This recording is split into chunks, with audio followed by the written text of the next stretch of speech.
The fair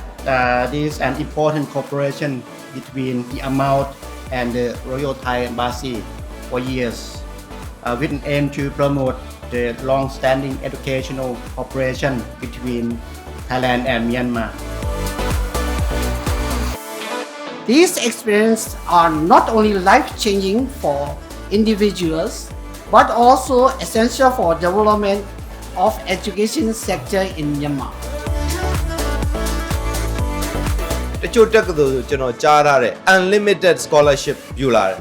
ဆိုတဲ့အခါကျတော့ပြောချင်တာကကျောင်းသားတွေရှောက်တလောက်သူတို့သတ်မှတ်တဲ့အရည်အချင်းနဲ့ပြည့်မီရင် scholarship ပေးမယ်เนาะ IELTS 7ရရမယ်တို့เนาะနောက် GPA high school GPA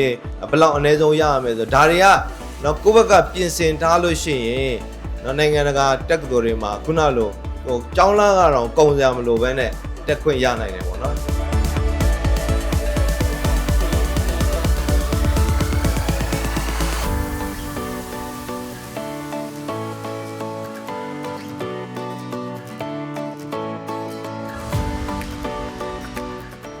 ဒီမှာ UTCC ကိုအကြောင်းအပ်ဖို့လာပါအကြောင်းအပ်ရအဆင်ပြေပါတယ်နည်းနည်းလေးတော့စောင့်ရအရှိမယ် service ကအဆင်ပြေပြီးတော့